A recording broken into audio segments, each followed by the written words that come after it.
네, 첫 번째 키워드는요. 미국의 사상 최대 무역 적자부터 시작해 보도록 하겠습니다. 그 전에 그거 해야 되네요. 그림으로 보는 예.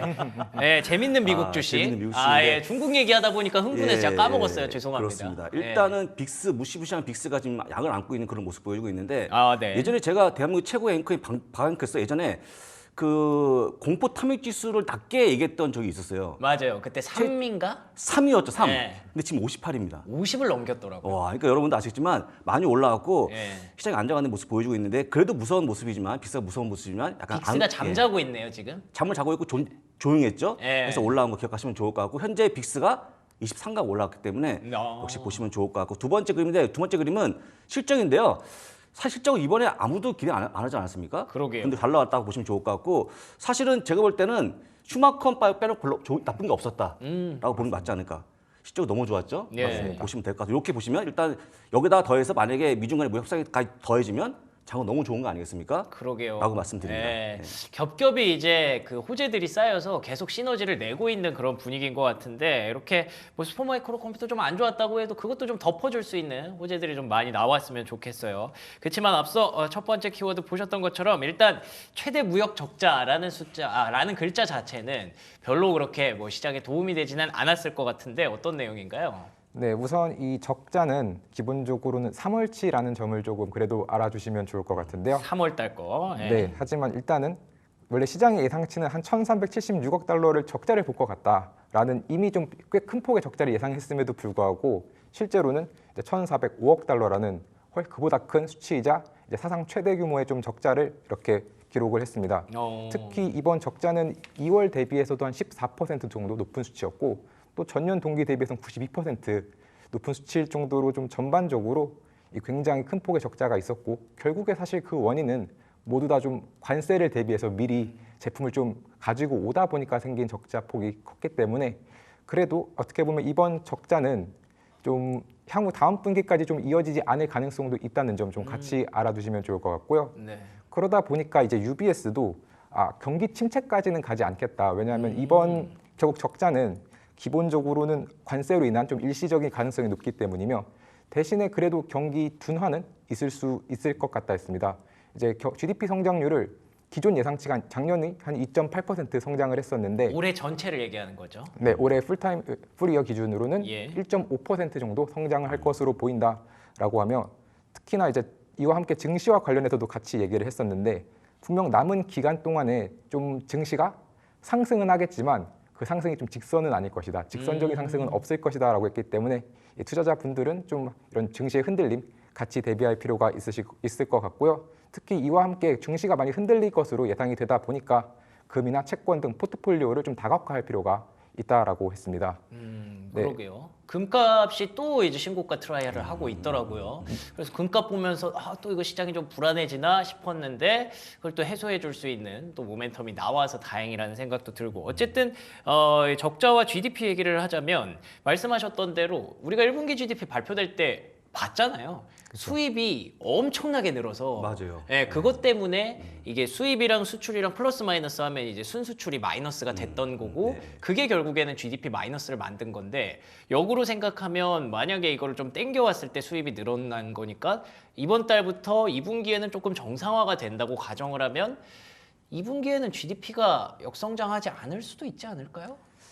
네, 맞습니다. 그러다 보니까 골드만삭스도 2분기에는 이제 GDP가 2.4%까지 성장할 수 있다라고 하면 좀 반등을 하는군요. 네, 긍정적인 이런 발언 이어나갔는데요. 예. 특히 결국에는 이 GDP 반등하는 이유는 역시나 이제 1분기에 과도한 수입으로 인한 것이 좀 왜곡이 해소가 되면서 증가를 하고 또 결국에 1분기에도 분명 투자는 계속해서 이어져 났기 때문에 2분기에도 이런 투자가 이어짐에 따라 결과적으로 이 왜곡 현상과 기존에 있었던 투자 이 두 가지가 합쳐지면서 2.4% 성장을 좀 예상을 했습니다. 그리고 나아가서 결국 물론 이번에 굉장히 좀 크게 틀렸긴 했지만 이 아틀란타 연은의 GDP 나우 역시도 다시 한번 GDP 그래도 2분기에 2.2%까지 상승할 수 있다라고 보았기 때문에 약간 겸손해졌네요 이제. 예. 그렇죠.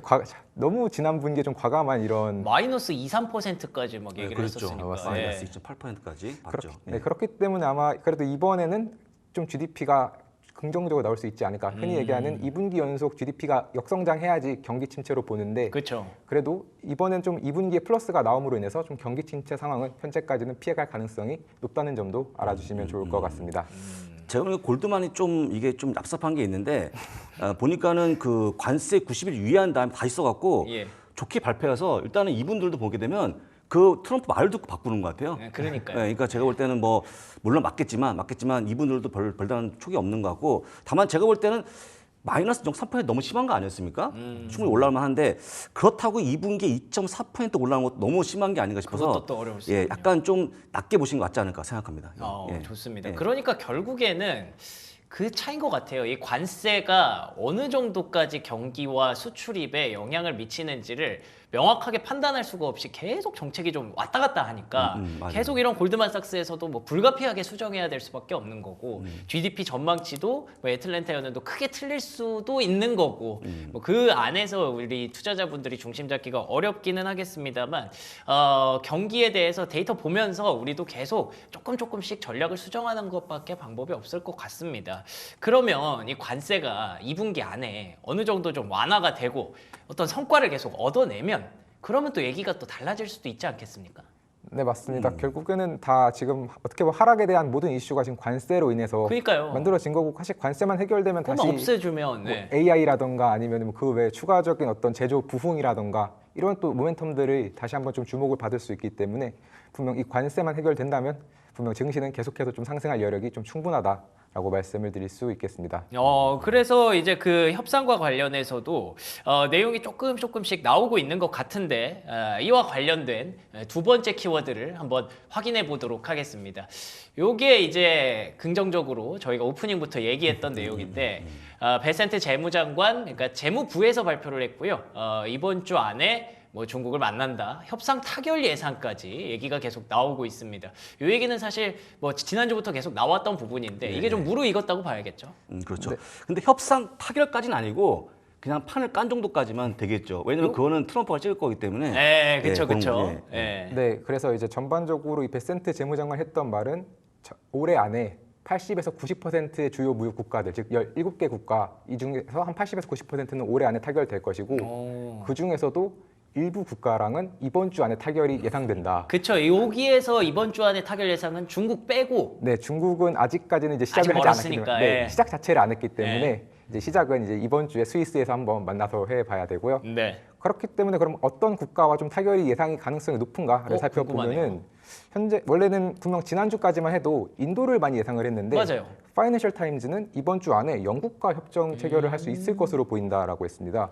일단은 영국은 그래도 미국 입장에서 자신들에게는 무역 흑자국이고 그러다 보니까 조금은 또 좀 관대하게 분명 좀 해결을 할 용의도 있으며 특히나 이와 관련해서 파이낸셜 타임즈는 뭐 철강이나 자동차와 관련된 이 25% 관세에 대해서도 영국에 좀 수출을 좀 보호해 줄 수 있는 일부 쿼터제를 줄 수 있다라고 하며 오히려 영국에는 조금 더 우호적인 방향으로 이렇게 관세가 완화되는 방향으로 협상이 좀 진행될 가능성이 있다라고 보고 있습니다.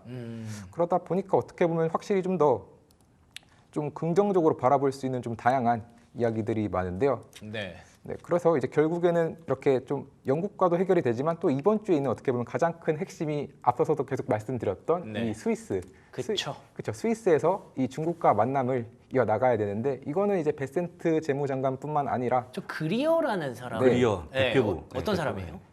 이 무역 대표부의 장관이고요. 그래서 그래서 이제 결국에는 이제 무역과 관련된 대부분의 일을 좀 총괄한다라고 보시면 되고 예. 그렇기 때문에 이 베센트와 그리어 둘 포함해서 전반적으로 미국의 주요 인사들이 또 중국의 주요 인사들과 이제 스위스에서 만나서 이제 회의를 시작할 텐데 과연 얼마나 이제 이 기간이 분명히 좀 기간 자체는 필요하겠지만 일단 만남이 시작된다는 것 자체에 대해서 좀 큰 폭의 의의를 두는 것이 좋을 것 같습니다. 그러게요. 그 중국도 부총리급이 나온답니다. 그래서 잘 되면 좋을 것 같고 다만 이제 영국 거는 네.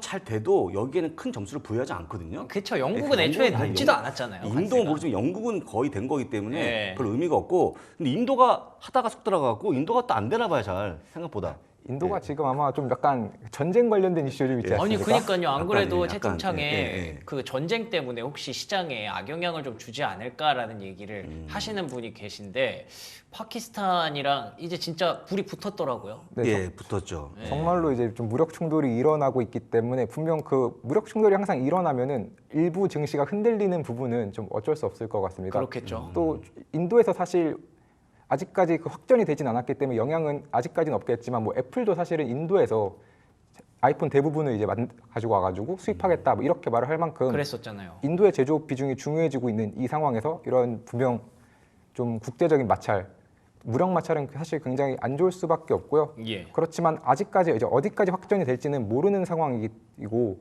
아직까지는 이제 전반적인 뭐 공급망이라던가 무역의 전반적인 부분에 영향을 미치기에는 아직은 상황이 좀 작기 때문에 그냥 소폭의 움직임, 그 이상의 움직임까지는 아직까지는 좀 그냥 지켜보셔도 좋을 것 같습니다. 인도는 제가 좀 저번에 얘기했는데 인도가 말을 잘 안 듣거든요. 네. 빌런 같은 존재이기 때문에 잘 안 들을 것 같고 사실은 인도는 아마도 미국이 아마 머리가 되게 아플 거예요. 왜냐하면 이분들이 뭘 얘기해도 약속 안 지키는 국가이기 때문에. 아, 인도가 원래 네, 인도가 그래요? 원래 그런 국가 해서 약간 좀 멀리 보시면 좋을 것 같고 지금은 인도 거는 물 건너간 게 아닌가라고 보고 있습니다. 왜냐하면 전쟁을 터졌기 때문에 지금 딴 데 신경 못 쓰겠죠? 네, 그런 거 보시면 좋을 것 같아요. 그럼 일단은 영국이랑은 조금 좋아지는 것 같고 인도랑은 살짝 조금 거리감이 생겼고 이외에 한국, 일본도 뭐 계속 대화를 할 거고 캐나다는 근데 어떤 상황이에요? 둘이 만나서 약간 안 좋은 얘기만 좀 하다가 끝난 것 같아가지고. 네, 그래도 조금 긍정적인 이야기도 좀 같이 얘기를 해드리면 네. 분명히 처음에는 사실 만나기 전부터 막 트럼프 대통령이 자기 뭐 또 썼잖아요 글. 네, 그냥 뭐 미국은 캐나다에 뭐 목재도 필요 없고 뭐 차도 필요 없는데 캐나다는 미국의 모든 게 필요하다 막 이러면서 서로 막 되게 어떻게 보면 좀 싸울 것 같은 그런 느낌도 줬었는데요. 그래도 일부 뭐 캐나다와 관련돼서 뭐 매각과 관련된 얘기 잠깐 하다가 결과적으로는 트럼프 대통령도 뭐 카니에게 많은 그래도 존경심 가지고 있다. 그리고 뭐 USMCA는 모두에게 좋은 협정이다.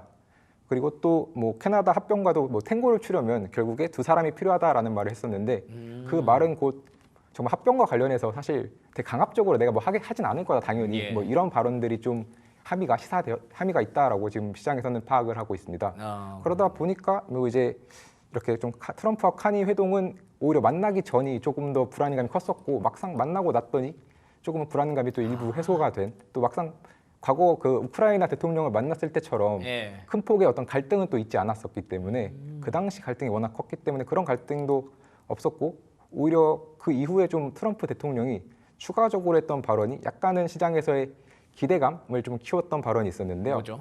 바로 이제 며칠 내에 굉장히 큰 폭의 뭐 획기적이고 긍정적인 발표가 있을 것이다라고 했던 발언입니다. 물론 추후에 이 발언은 관세랑 무관하다. 네, 그러던데? 무역과는 관계가 없다라고 했기 때문에 분명 경제 정책이 아닐 가능성이 높지만 이 트럼프 대통령이 해왔던 대부분의 이 파격적인 행동들은 네. 경제 정책이 아닌데도 불구하고 사실은 시장에 좀 영향을 미치는 경우가 많기 때문에 그쵸. 어떤 식으로 이 정책이 실제로 만들어질지 이 부분 좀 사실 굉장히 중요하고 어떻게 보면 또 트럼프 대통령이 정말로 좀 경제를 포함한 전반적인 정책에서 조금 더 정상적인, 조금 더 상식적인, 시장에 조금 우호적인 이런 행동들을 할 필요가 있습니다. 왜냐하면 이 해방의 날 이후에 지금 EPS 전망 굉장히 크게 좀 하향이 됐거든요. 아 그래요? 네, 한 달 전보다 전반적으로 EPS 전망이 2.4% 하락을 했는데 네. 네, 그 다음 장표를 보시면 전반적으로 얼마나 지금 EPS가 많이 하락하는 추세로 갑자기 변했는지 좀 확인하실 수 있습니다. 그러네요. 특히 이렇게 지금 EPS 전망만 하락된 게 아니라 계속해서 이 빅스 지수, 즉 전반적으로 변동성 역시도 이 웰스파고에서 2020년 이후 가장 높은 변동성을 보이고 있다. 그렇기 때문에 지금 이미 증시가 시장에서는 뭐 저점이다라고 생각을 하고 있지만 사실 저점을 다시 한번 재테스트 할 수 있는 상황이 와도 이상하지 않다라고 했습니다. S&P 500 전저점보다 더 밑으로 내려갈 수도 있다고요? 한 번 더 그 저점을 확인하려는 테스트를 할 수도 있다. 즉 순간적으로 시장이 하락할 수도 있다라는 발언을 이 웰스파고가 또 했을 만큼 전반적으로 지금 이제 시장에서는 현재 이런 좀 좋지 않은 이 트럼프로 인해서 좋지 않은 상황들을 결국에 이 트럼프가 좀 긍정적인 발언과 긍정적인 정말 좀 상식적인 제스처로 얼마나 좀 시장 받아들여 줄 수 있을지 이 부분 굉장히 중요하고요.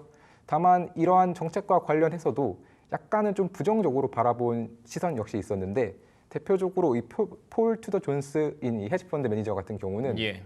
이 CNBC에 나와서 만약에 트럼프 대통령이 이번 중국과 관련해서 관세를 좀 대규모로 인하를 하더라도 증시는 좀 새로운 저점을 볼 수도 있다. 왜냐하면 결과적으로 아마도 좀 많이 관세를 깎더라도 그것은 한 50% 정도일 텐데 그렇다고 하더라도 1960년 이후 가장 높은 수준의 관세다. 그렇기 때문에 결과적으로는 이 높은 관세로 인해서 전반적인 경제 침체 볼 수 있고 그렇기 때문에 이제 새로운 증시의 저점이 가능하다라는 논리였는데요. 그렇기 때문에 여전히 조금 더 어떻게 보면 증시가 앞으로 어떻게 될지 약간은 이제 정말로 좀 스위스에서 획기적인 수준의 관세안이 나오게 될지 조금 더 살펴볼 필요가 있을 것 같습니다. 아, 그렇군요. 근데 EPS 전망치는 제가 볼 때 만약에 관세에 따른 어떤 결과물이 나오면 올라갈 거로 보이니까 보시면 될 것 같고 변동수도 좀 떨어지겠죠? 결국에는 네, 됐고 그다음에 나머지 어떤 그 폴 트루더 존스 이분은 그 50% 중국한테 하면 뭐 장이 빠진다 했는데 아니 중국이 145% 맞든 50% 맞든 그 중국이 수용하겠습니까? 그런 생각이 때 이거는 중국은 아무 동의 안 할 거기 때문에 이거보다는 아까 얘기했듯이 뭔가 좀 이번 주에 협상안이 나오면 될 거기 때문에 이런 부정적인 여론이 있다라고 보시면 좋을 것 같고 아마 이번 주 말에 뭔가 의미 있는 결과가 나오면 다 바뀌는 걸로 보시면 좋을 것 같아요. 좋습니다.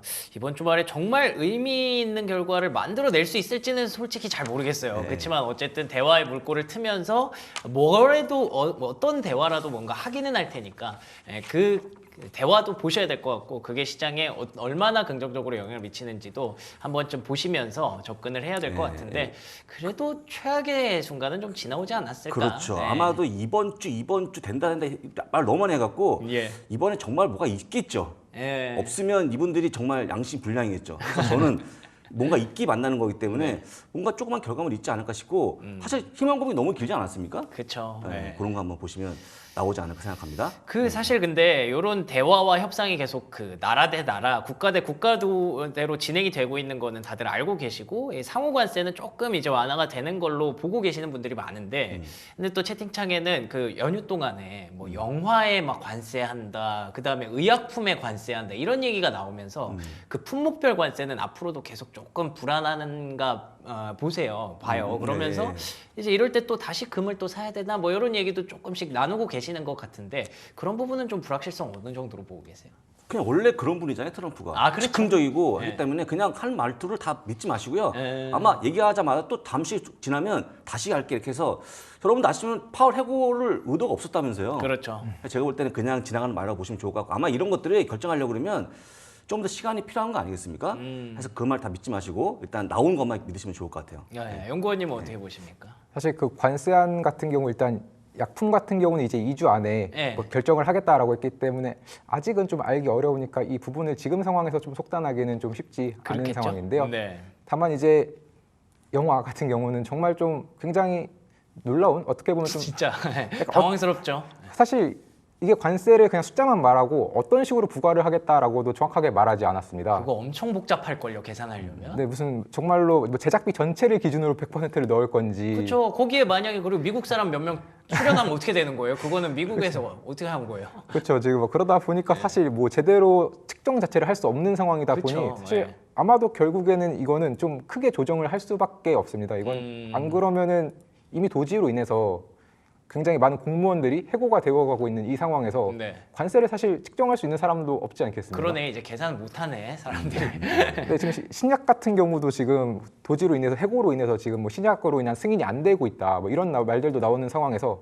영화와 관련된 관세 네. 분명히 이 부분은 쉽지 않을 것 같습니다. 그래서 아까 연구원님이 좀 상식적인 그런 내용으로 좀 돌아오기를 바란다라고 하신 게 네. 영화 관세는 비상식이에요, 그렇죠? 그렇죠. 이건 네. 좀 비상식적인 판단이고 그래서 아마 결국에는 시장에서도 이제는 사실 좀 어느 정도는 조금씩 면역을 가져가고 있는 것 같습니다. 맞아요. 네, 트럼프 대통령이 하는 이 비상식적인 발언들을 좀 일부 이제 걸으면서 좀 들을 수 있게 되었고 그로 인해서 좀 반응은 앞으로도 조금씩 그 반응의 폭은 좀 줄어들지 않을까 싶습니다. 그래서 이제 또 부사장님이 걸을 건 걸러라. 걸러야죠. 예. 혹시 그날 영화 관세 나온 날 넷플릭스 주가 봤습니까? 넷플릭스? 네, 좀 빠진 걸로 알고 있는데. 거의 안 빠졌거든요. 그러니까 지금 시장이 거의 트럼프 말을 잘 안 믿습니다. 이제 다 내성이 안 생겼군요. 믿기 때문에 네. 여러분도 아시지만 큰 걱정 없다라고 보시면 좋을 것 같고 진짜 뭔가 정해지면 크게 발표하겠죠. 근데 지금 그게 없기 때문에 그냥 그런가 보다 보시면 좋을 것 같아요. 이런 얘기들. 알겠습니다. 뭐 채팅창에 이제 창조관세라는 얘기도 나오고 있는데 그만 좀 창조했으면 좋겠습니다. 정말로.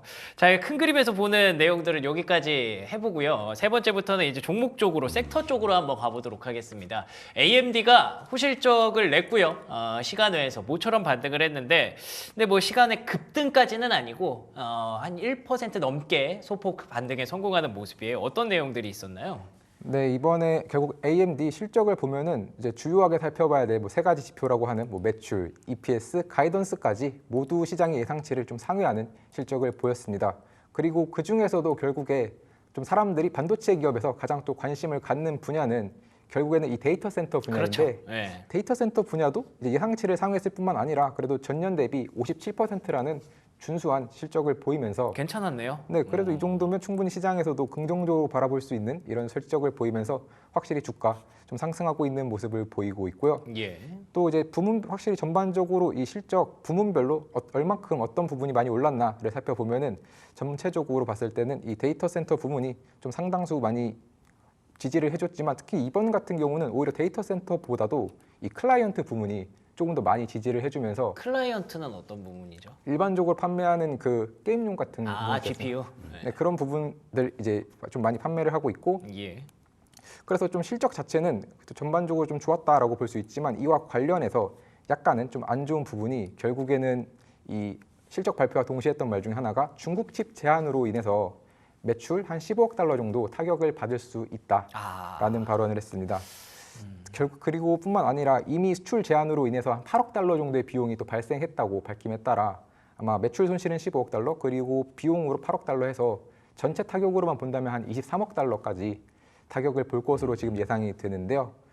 결국에는 지금 이제 계속해서 미국이 그럼 이렇게 좀 반도체 기업들이 타격을 받음에도 불구하고 법안으로 이 AI 칩 위치를 좀 확인하는 이런 법안을 계속해서 도입을 하겠다라고 계획을 함에 따라 결국 이 젠슨항 CEO조차도 좀 그러지 않았으면 좋겠다. 그렇죠. 결국에 중국을 좀 AI 시장에서 배제하는 것은 좀 엄청난 손실이다.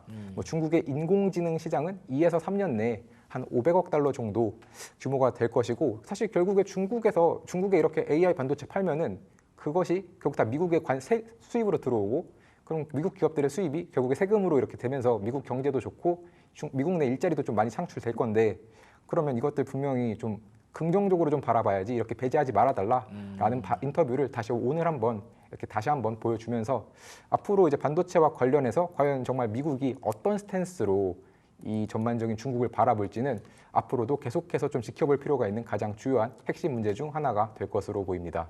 그렇군요. 뭐 AMD 실적 괜찮았고요. 근데 조금 아쉬웠다면 이제 중국에 계속 제한을 당하면서 가이던스 부문에서 조금 아쉬움을 남겼기 때문에 상승폭을 좀 줄였다고 볼 수 있는데 계속해서 말씀드리는 것처럼 지금 중국 쪽에 AI 칩을 안 파는 게 이득이냐 미국에게 파는 게 이득이냐에 대해서 이런 논란이 조금 진행이 되고 있는 것 같아요. 근데 원래 안 팔려고 했던 게 이득이라고 생각했던 이유는 결국 중국의 AI를 키우면 안 된다라는 부분에서 많은 사람들의 공감대를 얻었는데 가만히 생각해 보면 그렇게 해서 자생력을 키워주는 게 오히려 중국을 더 세게 만드는 건 아닐까라는 생각도 좀 들더라고요. 그 얘기인데 제 생각은 말이 그건데 사실 일단은 제가 볼 때는 칩 파는 입장에서는 당연히 파는 게 좋은 거니까 그렇죠. 얘기하고 있다 보시면 좋을 것 같고 AMD 참고적으로 말씀을 드리면 오늘 100달러 넘어가는 모습이 나왔는데 AMD는 5월 18일 나오는 엔비디아가 나와야지만 주가 올라가기 때문에 상당히 지금 올라가는 건 그냥 단순하게 보시면 좋을 것 같고 결국 엔비디아 잘 나와야지만 따라갈 종목이 아닌가 싶어서 묶어서 같이 보시면 좋을 것 같아요, 이건. 예. 근데 뭐 아까 말씀드렸던 부분 좀 더 말씀드리면 중국과의 어떤 그 반도체 칩에 대한 갈등은 앞으로도 계속 지속될 수밖에 없는 상수 아닙니까? 상수죠. 네, 요걸 대항해서 반도체 종목들에 투자하시는 분들이 어떻게 좀 대응 전략을 좀 꾸려 가셔야 될지 그런 부분이 좀 궁금해요. 맨날 이런 거 나올 때마다 주가 빠지니까 스트레스를 받으니까.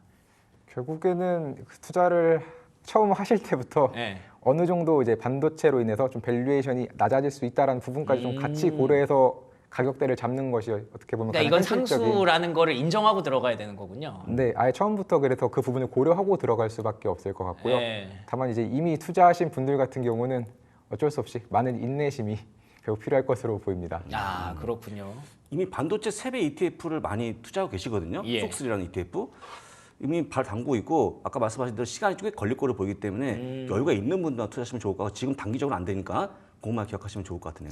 그러니까 이거를 진짜 막는 게 정답인지 안 막는 게 정답인지를 사실 지금 뭐 정답을 내릴 수가 없잖아요. 그렇기 때문에 이런 얘기는 계속 진행이 될 수밖에 없다는 걸 우리가 인정하고 들어가야 관련해서 투자 전략을 좀 가져갈 수 있을 것 같고요. 그러면은 이제 뭐 오히려 뭐 이렇게 천천히 갈 때 조금씩 모아가는 그런 쪽으로 얘기를 해보는 게 낫지 않을까 싶습니다.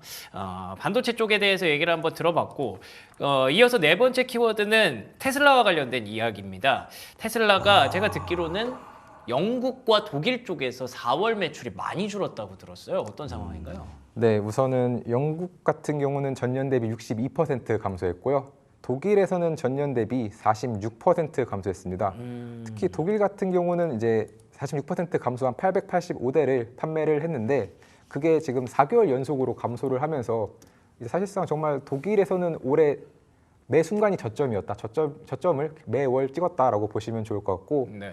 특히 이제 반대로 전체적으로 유럽 전반적으로 영국에서는 원래 작년 같은 경우 1,350대 정도를 판매를 했었는데 이번 달에는 512대, 이미 전달이죠. 4월에는 512대로 확실히 전체적으로 좀 많이 감소를 했다라고 반토막이 났네. 보실 수밖에 없고요. 예. 전반적으로 확실히 표를 보시면은 네. 이제 뭐 스페인 같은 경우는 마이너스 36%, 독일은 46%, 그 외에도 뭐 벨기에는 55%, 사실 정말 심한 나라인 이 스웨덴 같은 경우는 81%까지 거의 안 샀네. 전년 대비 하락을 했기 때문에 이 정도면은 정말로 유럽에서는 정말 심리가 완전히 좀 많이 안 좋다, 그러네요. 정말 거의 죽었다라고도 볼 수 있고 그것도 인정해야겠네요. 네, 그리고 반대로 이제는 이 정도로 사실 하락을 했으면 사실 테슬라의 전기차 좋은 거는 다 알고 있지만 이 정도면 사실은 중국이나 다른 나머지 국가들의 전기차가 경쟁력이 올라오면서 이 경쟁력 자체에서도 약간은 조금 다시 한번 좀 생각을 해볼 상황이 아닌가라는 의심을 사실 해볼 수밖에 없는 이런 실적이 나왔다라고 보시면 좋을 것 같습니다. 네. 특히 여기서 사실 스페인이 뭐 마이너스 36%라고 하지만 이게 전년 대비 기준이고 YTD 기준으로 보면은 스페인도 50% 넘게 하락을 했고 그렇군요. 독일도 50% 넘었습니다. 그래서 전반적으로 유럽에서는 좀 좋지 않다라는 점 알아주시면 좋겠고 사실 테슬라에게 있어서 유럽은 전체 시장에서 미국 다음으로 큰 시장이다 보니까 중요할 수밖에 없는데 특히나 이번 실적이 좀 뼈아팠던 이유 중 하나가 앞서 말씀드렸던 것처럼 이 경쟁사는 오히려 좋았습니다. 지금 사실 전기차 시장 자체가 전년 대비 7% 성장을 했고 시장이 성장을 했는데 테슬라는 하락했다는 말은 누군가가 성장을 했다는 것인데 그러네요. 그 성장을 한 것이 폭스바겐 같은 경우 194% 성장을 했고 그보다 더 큰 성장을 보였던 기업 BYD입니다. 이 BYD 같은 경우는 311% 성장을 하면서 이 테슬라가 좀 잃어버린 시장의 대부분을 좀 차지하는 그런 모습을 보였고요. 예. 네, 그러다 보니까 오히려 시장에서는 이 정도로 좀 테슬라가 안 좋다면은 이번에도 인도량이 굉장히 안 좋지 않을까라는 우려를 함에 따라 이 36만 대까지 지금 시장을 바라보고 있더라고요. 36만 1천 대. 그래서 과연 이제 얼만큼 이제 테슬라가 이러한 부정적인 이슈를 특히나 결국 이번 이슈는 결국에 가장 먼저 생각할 수 있는 이슈는 이 일론 머스크의 이미지이기 때문에 결국에 이제 도지에서 좀 빠져나오지 않았습니까? 예. 그러면은 이제 도지에서 빠져나왔으면 다시 한번 좀 이미지를 회복할 수 있는 그래도 기회가 생겼다고 볼 수 있어서 네, 이번 기회를 좀 어떻게 일론 머스크가 잘 잡을지 그리고 이 문제를 헤쳐나갈지도 네, 계속해서 살펴보시면 좋을 것 같습니다. 그렇죠. 테슬라는 그러면은 다음 달에 나오는 로보택시 건이 없으면 아예 호재가 없는 상황이거든요. 근데 그래도 예. 들어오기 전에 보니까 예. 저가형 모델을 미국에서 출시했다라는 기사를 제가 봤거든요. 저가형 이거 모델? 어떻습니까? 예. 네, 확실히 좀 그래도 이 세금 그 공제까지 받으면 좀 저렴하긴 하더라고요. 그런데 이제 이번에 나온 저가형 모델이 모델 Y 후륜 구동 모델인데 예. 미국에서도 사실 좀 가장 많이 팔리는 거는 이제 모델 Y 같은 경우는 후륜 구동보다는 사륜 구동이 더 많이 팔리고 있기 때문에 그래요. 물론 당연히 긍정적인 소식이지만 어떻게 예. 보면은 사륜 구동을 좀 넣지 않았단 말은 여전히 테슬라가 이 관세로 인한 좀 비용 부담에서 벗어나지는 못했다라는 것을 또 보여줄 수 있는 하나의 또 소식이기도 해서 약간 긍정과 부정이 같이 있는 소식이라고 보시면 좋을 것 같습니다. 야. 제가 보기에는 유럽에서 이미 성능력 가격력이 떨어졌기 때문에 예. 좀 힘들어 보이고 사실은 일론 머스크의 이미지만 있는 게 아니거든요. 사실 제가 볼 때는 충분히 밀리고 있다고 보시면 좋을 것 같은데 중국산 차가 많이 올라오는 듯한 모습이 나와서 그러게요. 그 만족도가 높다고 하더라고요. 그게 가장 치명적인 내용이 아닌가 싶습니다. 첫 번째가 일단 일론 머스크의 이미지였던 것 예, 같고 이미지. 두 번째가 경쟁사들의 성장이었던 것 같고 이제 세 번째가 계속 기대했던 모멘텀들이 계속 뒤로 밀리는 거 뭐 이런 거였던 것 같은데 그래도 이제 로보택시가 진짜 뭐 6월에 진짜로 나오게 된다면은 또 어떻게 될지는 모르겠습니다만 지금 시점에서는 실적 펀더멘털이나 뭐 이미지나 이런 부분들 봤을 때 크게 메리트가 보이지는 않는 상황이라고 봐야겠군요. 6월달 로보택시 건이 이제는 악재가 될 수도 있겠죠. 반대로 만약에 안 반대로 나오면. 안 나오면. 그래서 일단 워낙 약수 많이 먹었기 때문에 이번에 안 나오면 정말 큰일 납니다.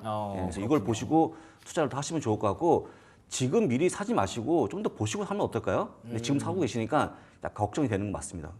그렇군요. 특히나 이제 로보택시 같은 경우는 이번에 실행하겠다고 한 규모가 이미 10대에서 15대 규모로 이미 재무적으로는 영향을 주지 못할 거고 결국에는 상징적인 의미가 굉장히 큰데 이 상징성을 가져가지 못한다면은 정말 시장에서도 좀 매물이 나올 수밖에 없다는 점 좀 같이 알아주시면 좋을 것 같습니다. 알겠습니다. 테슬라는 정말 매일매일 투자 의견이 좀 헷갈리는 그런 종목인데 어쨌든 우리는 숫자만 보고 가야 되는 거니까 이렇게 유럽에서 숫자가 많이 악화됐으면 이런 분위기가 괜히 나오는 거는 아니겠구나라는 생각을 좀 해야 될 것 같아요. 꾸준히 나오고 있으니까요.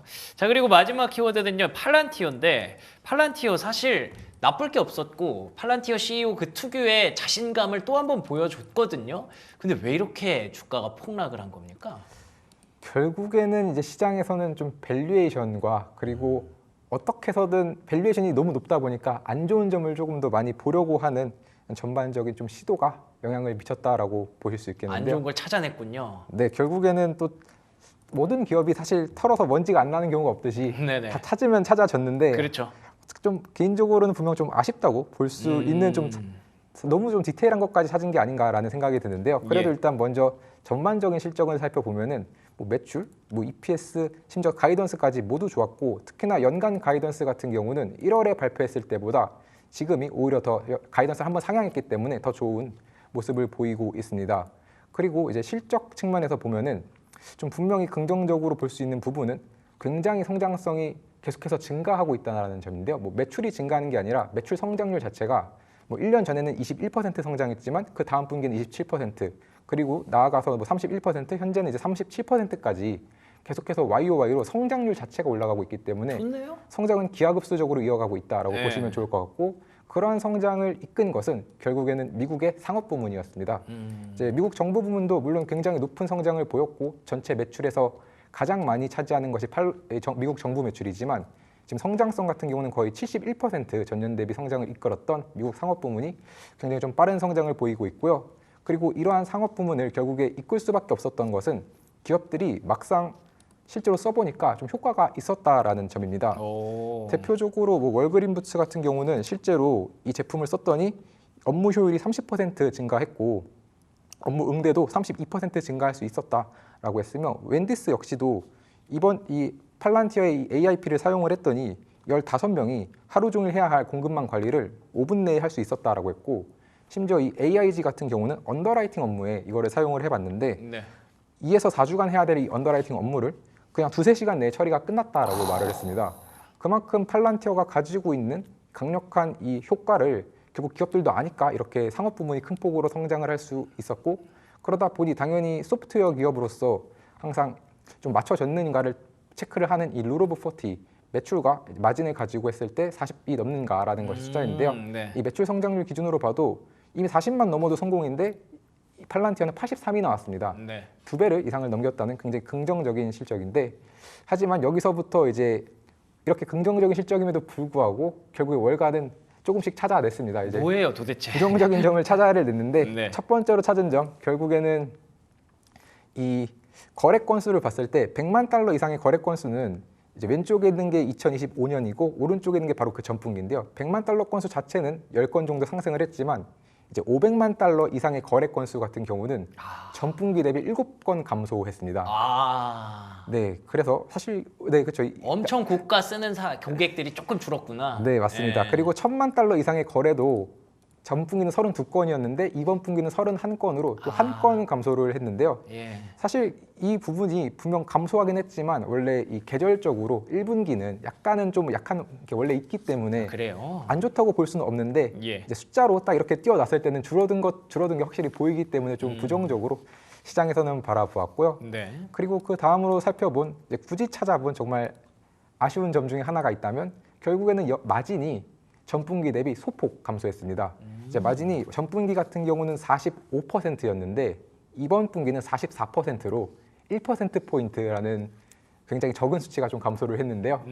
근데 이제 굳이 찾아보자면 정말로 일단 감소를 했다라는 측면에서 시장은 좀 우려를 할 수도 있고 그 다음으로는 유럽 부분입니다. 이 팔란티어의 매출 전체에서 봤을 때 유일하게 좀 세부적으로 살폈을 때 좀 예상치를 좀 미스했던 부분 중 하나가 예. 이 유럽 매출이 좀 유럽의 상업 부문이 감소했다는 부분인데요.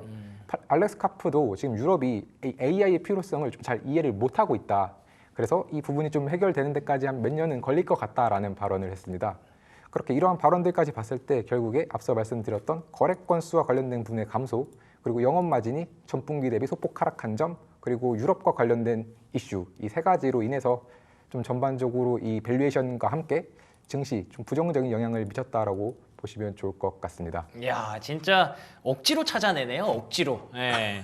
매출이 중요한 기업한테 뭐 갑자기 이익률 들이대고, 예, 뭐 여러 가지로 뭐 찾긴 찾았다는데 결론적으로는 팔란티어에 대해서는 뭐 목표가도 인상이 됐고 전반적으로 좋은 의견이 유지되고 있는 것 같으니까 뭐 주주분들이 크게 걱정할 일은 아니지 않을까라는 생각으로 결론을 지어보도록 하겠습니다.